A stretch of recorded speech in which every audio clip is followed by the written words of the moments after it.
Hey everybody, welcome back to Fran Design Studios.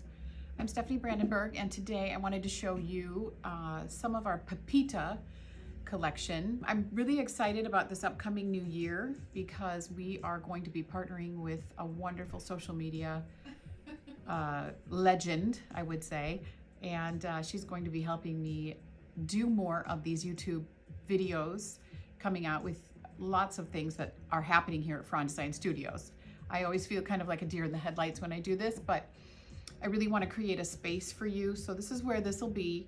The sun usually comes in the afternoon, and it's a really lovely place to get together. So we'll be doing that regularly. So look for that often. Let this be a landing page for you, a great channel to pop in on. There's always something going on. I had some beautiful production yardage come in for Pepita, as well as the sales boards for French Revolution that's coming out, and that will be shipping in October. Pepita, I believe, is shipping May or June of 2024, but it was just really lovely to create. So I'm going to share this yardage with you. So just kind of tune in with me and settle in, subscribe, and like the channel. Like I said, we'll be doing projects here. You're going to see tutorials. This is one of 3 lines that came in, so we'll be going through Forage and Fodder as well, and we'll be going through Bittersweet. You'll also get to kind of have a little sneak peek at some of the ideas that I have when I'm designing these designs for you, whether you're a store owner or just love to have Fran Design Studios in your stash. I'm very honored to be a part of this industry, really honored to be working with Northcott. They let me just do my thing and put up with my crazy, and I'm very grateful for that. And I really appreciate your support as well. So this is Pepita. Now, I'm not a poinsettia girl. I've always even tried to kind of stay away from them in paintings whenever I've painted for private collections or on architectural antiques. I've typically done like a helleborus, which is a winter rose, or snowdrops, things that are of that nature that are not your traditional poinsettia. But when I read the legend of Pepita, I was immediately hooked. It's a beautiful story about a young girl and a young boy in Mexico, and they are wanting to go see Jesus in the manger, and she's the young girl Pepita is lamenting because she doesn't have a gift that she feels is proper for the new king. So she is telling her brother that she's sad that she only has this plant. And as she walks up to the baby manger, the top of the leaves just explode in this vibrant red. So I just was really drawn to that story, and that's where the whole idea for Pepita started to percolate. So what I have is a beautiful chalk. This is running yardage. I actually love to send pictures of my work to some of my friends, but one friend in particular who said to me, stop, don't do anything else to that painting. I typically will chalk out my designs first with pastel after I've painted the background. And when he said that, I was really struck, like, really? It's just chalked, pasteled out. And he said, don't touch it. And I'm so glad I left it. It's beautiful running yardage. The repeat is wonderful. It's very fiery. It's very abstract also, so you can cut this up and get some really great color gradation here, or you can cut into it. So this is just a beautiful, very abstract poinsettia.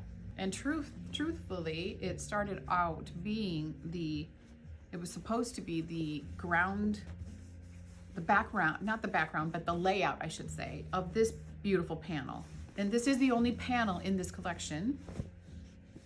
This is just a beautiful design that incorporates all of the colors. We have this great white, and you can even see here I used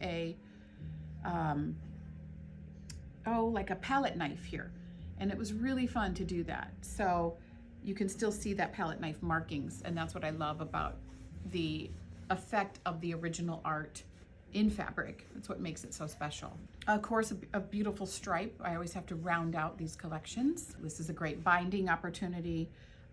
Just really great colors that kind of accent the whole collection here. These are all over poinsettias, and they just run into each other. So their petals are just like congested. It's almost like a blender. You can use it as a blender. Again, you can cut it out and make it its own block and have it be a focal as well. I love giving you that option so that you can put your own artistic statement into what I create. This is another colorway, which I love. So blues are beautiful at Christmas time as well. So we incorporate that. And then this beautiful red and green. Very traditional, little kind of burned up the green a little bit, which is fun. I like a nice sassy green. And then we have this really fun poinsettia. And my idea with this was, this is running yardage as well. We're seeing 24-inch repeats here. That's the largest I can go to get all the screens that I need typically. So that's usually my maximum goal here. Now, what I love about this is that you've got a great opportunity here to cut this at whatever width you want. If you want to get all the leaves in there, you can cut that up and then use this rest of this fabric here for some great linear pieces to do little squares, triangles, anything, and you're going to have this great kind of black inky abstract lines to just kind of zip, add some zip to your shapes. So whatever you want to accent that with, so you're not wasting fabric. You can also see the canvas through here, which I love. So you're seeing like the actual bumps on the canvas from the original painting. So that's what I intended for this. I also think this would be a beautiful tree skirt idea. You can just kind of, cut out blocks and have them around, any tree. Lots of opportunities here to create. Again, once we get yardage and, extensive yardage and things like that, you can tune in, check back with me. We'll be doing projects together, so tutorials. I'll be doing some with the Christmas wreath, if you're familiar with that from the last Christmas line. This is a beautiful holiday wreath that I created with a Battenberg lace background. This is from Winter Garden. But what I want to do is cut these out and back them and then put them on an actual wreath. We're gonna sew, backstitch, and do that as a future project. So you'll have to tune in for that one. It's a great door hanger, great table topper, adds a little bit of 3D into your world. So, okay, going back to Pepita. This is really fun because I brought some snow in. This is abstract. This is me kind of playing with alcohol ink. I know Northcott does a lot of that alcohol ink style. So I was in California a while back and I bought a whole bunch from the art store because I just kind of wanted to play with it and see what I could do with it. I really enjoy it with the acrylics. It just kind of adds another dimension for me. So I use acrylic and the alcohol ink. And so that's how this came out. Now, this is also running yardage. So what you'll have here is this consistent pattern coming back in with the kind of fern and the snow and the snowflakes, just kind of an abstract motif. And that is accompanied by 3 beautiful blenders. We have this beautiful purple. And I looked these up. These are all the different kinds of snowflakes that are out there. I thought that was really cool.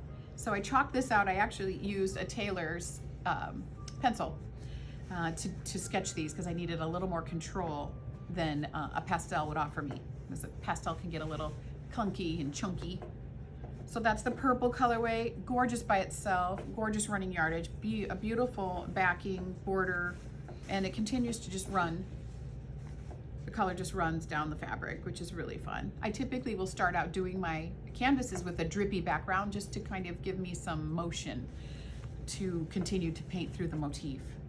I'm really excited about what 2024 will bring for you for design. We're really gonna push the boundaries here and get you excited about fabric. This is a great little purple, kind of a violet colored purple, kind of more blue, I should say, in there rather than the reddish violet. So blue, teal, purple, great colors. And then we have this beautiful piece. Now this is black and white. Now on the sales boards and in the books, it's a little difficult to understand this particular block. But the reason that I did this is because it was such a great, fun project for me to do. This is about a 10-inch finished block. So you want to cut your block out about 10 1/4 on each side. So you have that 1/4 inch seam allowance. And then this is a smaller version, but this is a little 5 1/2 inch block. And the block is here. So it has this diagonal motif. As you put that together, you're going to get this great black and white and secondary pattern.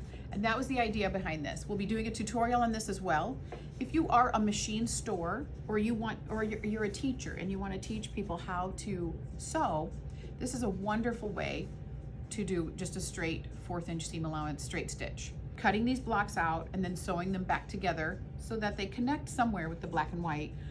You'll see a lot of free downloads on our website supporting this, and it's just a really fun way to do it. We'll also have tutorials here on YouTube at this channel to back you up so that you don't feel like you're out there on your own.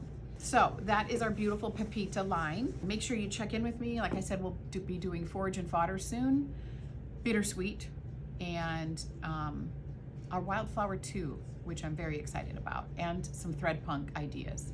So thanks for hanging in there with me. You guys have a happy new year. I'm very excited. I felt like we had to stay in that celebratory mood by pulling out Pepita and celebrating that as the new year starts. So cheers with coffee and take care and be safe. Blah, blah, blah.